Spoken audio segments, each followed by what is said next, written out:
xamante ne moom moo di enterrement wu Cheikh Goudiaby ñu gën ko xam ci groupe boobu di Pape et Cheikh alors lan nga nu mën a wax ci moom. Cheikh Coulibaly sama dëkkandoo la woon yàlla dafa def dëkk nañ fukki at ak ñett sunu kër yi ñoo dende mu nekk nit koo xamante ni nii nit ku baax la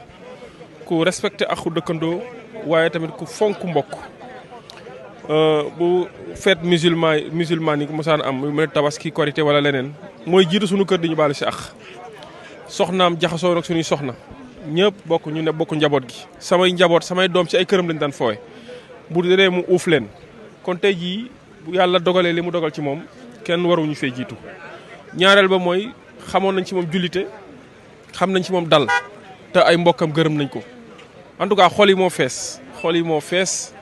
franchement li bett nañu trop waaye nag lii moo neex yàlla suñu borom ñu koy ñaanal yàlla na ko yàlla fay yiw xaaree ko si yërmande yi gën a kawe xaaree ko aljana gi gën a kawe. nit ku baax la woon di ko jaale Sénégal gépp di ko jaale le monde de la musique di ko jaale sunu frère Pape Fall Pape ndeysaan moom tamit voilà. waaye tamit ñu delloo lépp si loxo yàlla te xam ne rek lii moo neex yàlla suñu borom en tout cas fa mu tëdd tey yàlla nekk noflaayam. alors mu nekkoon ku effacé wu koo xamante ni malgré musique bi muy yëngu kenn du ko gis ci lenn lu ñàkk fay la day liggéey li mu liggéey rek dem toogaat ci place am. waaw qualité boobu nekkoon ci loolu. waaw loolu ñu mën nañ ko dëggal en tant que dëkkandoom parce que noonu la effacé woo ci bis bu ko neexoon mu ni moom mooy Cheikh Coulibaly wane boppam si cité Gàddaay bi nga xam ne moom lañ dëkk mais ñu bëri sax dañ doon laajte ban Cheikh la pour wax la ne nag c'était une personne très effacée il y passait inaperçu il a vécu un homme très modeste et il est parti un homme très modeste il est parti comme il a vécu. loolu tamit mu nekk ay mandarga yu rafet ci dundu doomu aadama waaye li si am solo ba am si solo rek mooy li nga xam ne nit ñi seede nañ ko témoigné nañ ko te mu nekkoon ci dundam te ñëpp xam nañ ni jullit la woon. di gërëm bu baax ay soxnaam parce que taxaw nañ ko taxaw bu rafet kenn si soxnaam aaw bi nga xam ñun ñoo dëkkoon taxaw na ko taxaw rek di ko massawu di ñaan yàlla mi nga xam ni si demam gii moo leen wéttal yàlla leen yàlla wéttalil boppam te ku yàlla wéttali doo wét di ñaan yàlla. demam gii nekk ak leer ci njabootam yàlla jubóole njabootam ba kenn bañ a fantasiro ñëpp ànd nekk benn yàlla na ko yàlla en tout cas teerul ci aljana yi gën a koy nit ku baax la woon ñu ngi ñaan yàlla Sénégal yëpp ñaanal ko yàlla na ko yàlla yërëm taxaare ko aljana. ñu gis ni que ku discret la tamit parce que feebar na ba tey xëy jóge fii te feebar bi dégg nañu ni yàgg na te mosuñu dégg que ni sax Cheikh dara dal na ko. waaw mooy il a vécu très digne et il a subi cette épreuve avec beaucoup de dignité effectivement man xam nga daan naa ko seeti lu bari daan na dem këram di saafante moom di ko massawu waaye di nga xam ni kii yaram sutante na waaye du ko wane si xar kanamam du ko wane si gémmiñam du ko wane si melokaanam toujours mu ngi resté digne di supporter métit bi ba keroog yàlla li mu def muy li nga xam ni moo am mooy li dëgg pour waxal rek ne la il a été très digne ci feebar bi waaye nag lii rek la ñuy séntu si dundu doomu aadama bu ñëpp defoon ni moom xaj na peut-être kenn du xam sutura kenn mais tamit yàlla na ko yàlla fay yiwam yàlla fay jëf yi nga xam ne jëf na ko si rafet te njaboot gi nga xam ne ñoom la fi bàyyi yàlla na yàlla teg loxo si ñoom. jërë ngeen li ngeen jot a dund lan moo la gën a marqué ci moom ba question bi rek mu jeex. waaw non mooy discrétion bi rek ak humilité bi Cheikh maanaam ñëpp xam nañu star international la.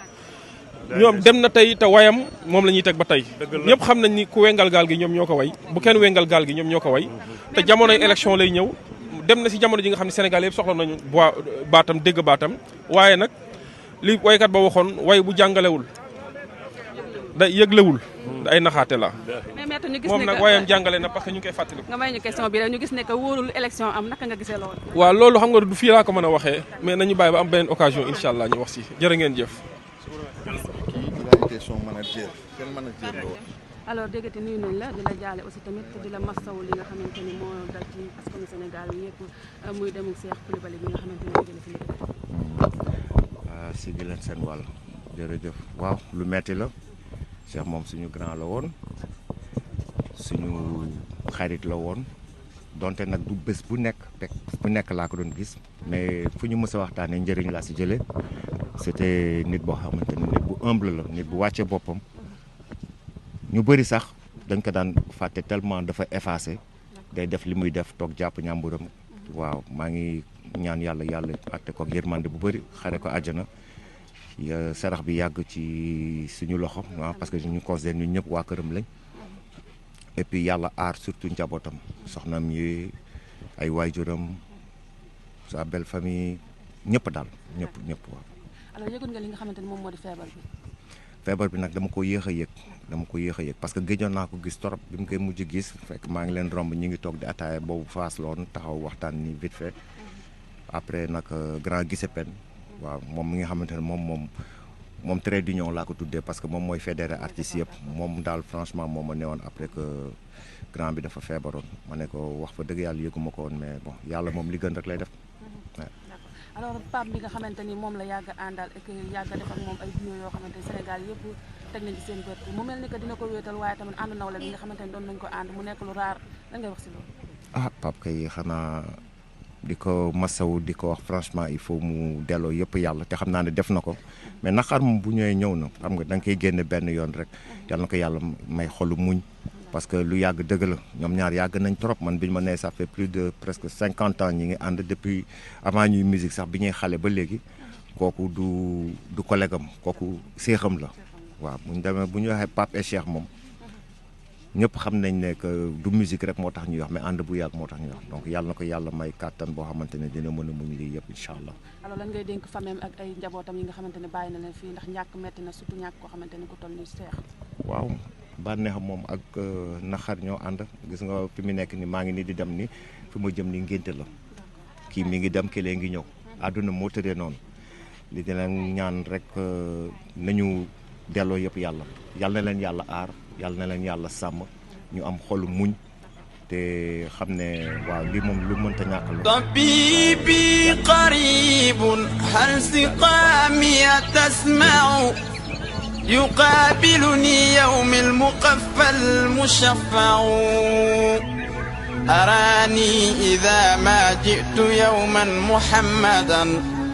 tahaqqaqa amali kama atawaqqa'u محمد خير العالمين وسيلتي أتاك خديم ضارع يتشفع لا إله إلا الله لا إله إلا الله لا إله إلا الله محمد رسول الله لا إله إلا الله محمد رسول الله لا إله إلا الله محمد رسول الله